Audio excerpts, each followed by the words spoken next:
We've got a 1993 Dodge diesel pickup, and we've got to change the heater core on it.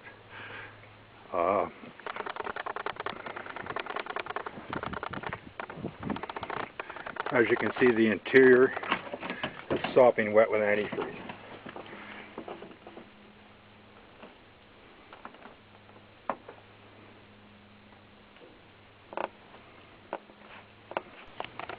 So you've got to disconnect things under the hood here.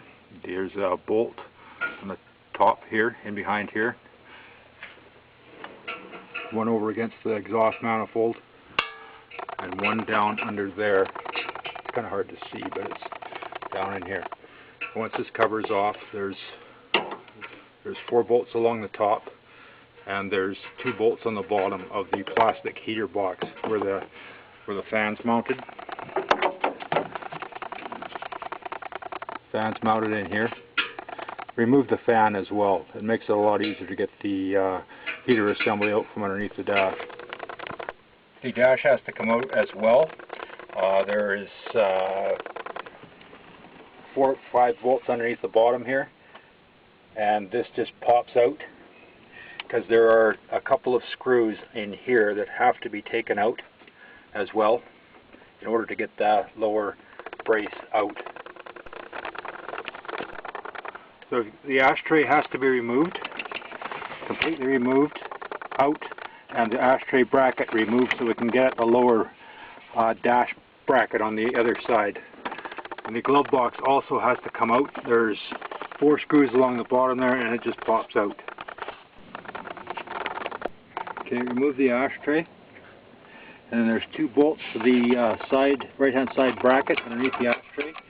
Remove those 2 bolts under here, and then you can slide that bracket out. Remove the glove box, the bolts along the bottom here.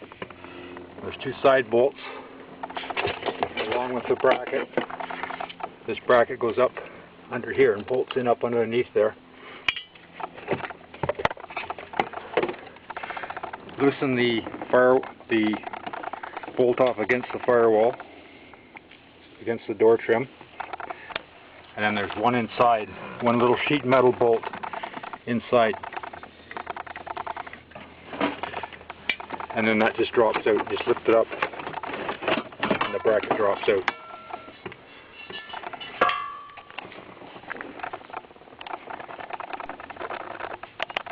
To remove the cable, there's a little red tab down on the top there. You just push that in with a screwdriver and that just pops out.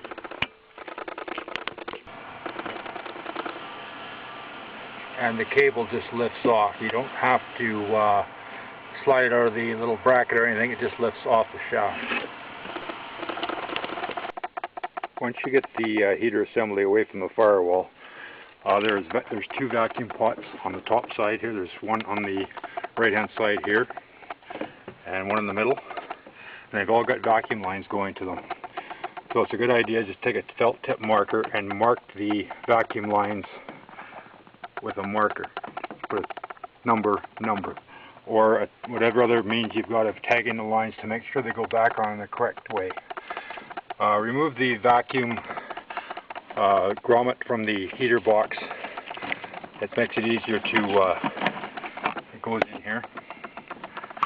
Just go on the opposite side and push the little tabs in,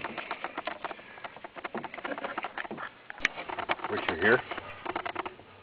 And there's one vacuum line on just above the foot feed for the fuel here. This one has to come off the heater box as well. Okay, the heater core or the heater box is now out. We've got to remove these bolts on the heater box itself to get the heater core out. Heater core is here.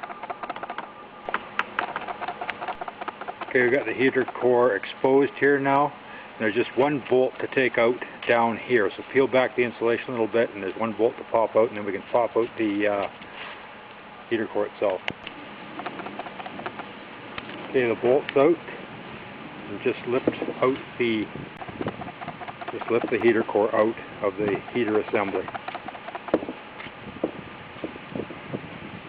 It's a good idea It's a good idea when you've got the heater assembly apart to check your condenser as well if the vehicle is equipped with air conditioning.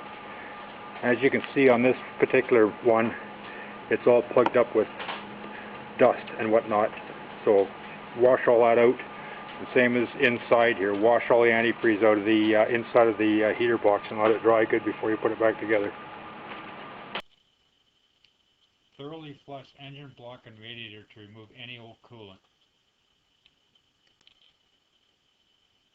Attach the heater line with the valve on it. Leave the opposite heater line disconnected from the heater core.